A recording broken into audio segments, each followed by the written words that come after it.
Assalamualaikum teman-teman. Perkenalkan, nama saya Faiza Dara Aining Tias, ujung NIM 42 dari jurusan Perbankan Syariah kelas 6B. Sebelumnya, dengan adanya video ini dibuat untuk menjawab pertanyaan-pertanyaan dari kuis 1 mata kuliah Aset dan Liability Management. Adapun pertanyaan yang pertama yaitu apa saja sih komponen dalam penyusunan kebijakan ALMA? Mungkin dari teman-teman masih banyak yang belum tahu.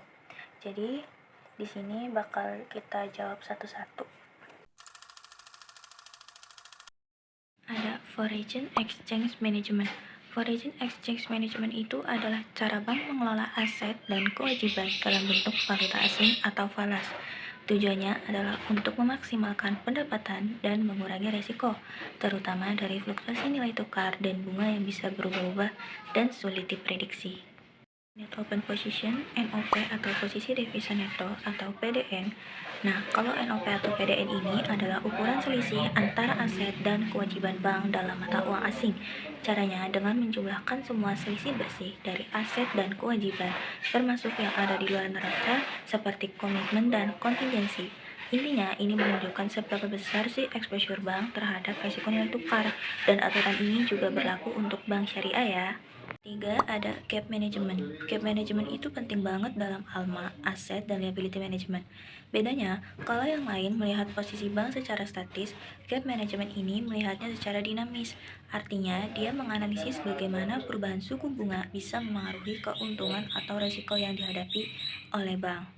Risk analysis atau analisis risiko merupakan proses mengidentifikasi berbagai risiko yang bisa dihadapi oleh bank, baik itu dari sisi ekonomi makro seperti inflasi atau mikro seperti kredit dari nasabah. Dan yang terakhir, kelima, itu pengendalian cost of fund. Merupakan pengendalian biaya dana atau cost of fund. Ini penting karena akan menentukan seberapa besar suku bunga pinjaman atau lending rate yang bisa ditetapkan oleh bank dan seberapa besar sih margin atau keuntungan yang bisa diperoleh dari selisih bunga. Makna manajemen yang saya pahami, manajemen itu sebenarnya merupakan seni atau cara mengatur sesuatu. Supaya apa? Supaya tujuannya bisa tercapai dengan efektif dan efisien. Jadi kalau kamu punya rencana, terus kamu susun langkah-langkahnya, atur orang-orang yang terlibatnya juga, dan pastikan semuanya jalan sesuai rencana. Nah, itu udah termasuk suatu dalam kegiatan manajemen yang saya ketahui.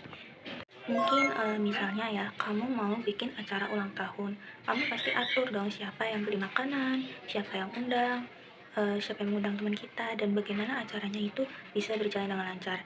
Itu semua pasti butuh yang namanya manajemen. Jadi manajemen itu nggak harus soal bisnis besar, tapi juga berlaku dalam kehidupan sehari-hari kita. Ada mengenai prinsip-prinsip dalam manajemen Islam yang bisa dijelaskan melalui beberapa poin. Yang pertama ada tauhid atau keimanan kepada Allah. Semua aktivitas manajemen dilakukan dengan niat karena Allah. Tujuannya bukan cuma sukses di dunia, tapi juga mendapat ridhonya di akhirat. Yang kedua ada amanah atau tanggung jawab. Pemimpin atau manajer dalam Islam itu harus bisa dipercaya apa yang diamanahkan kepadanya dan harus dijalankan dengan sungguh-sungguh dan tidak disalahgunakan yang pastinya.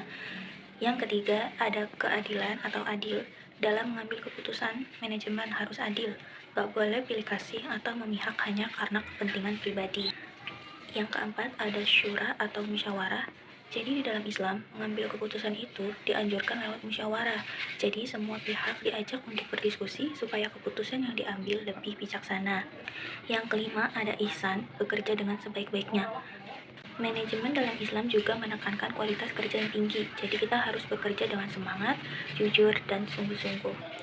Yang keenam, ada khilafah atau kepemimpinan.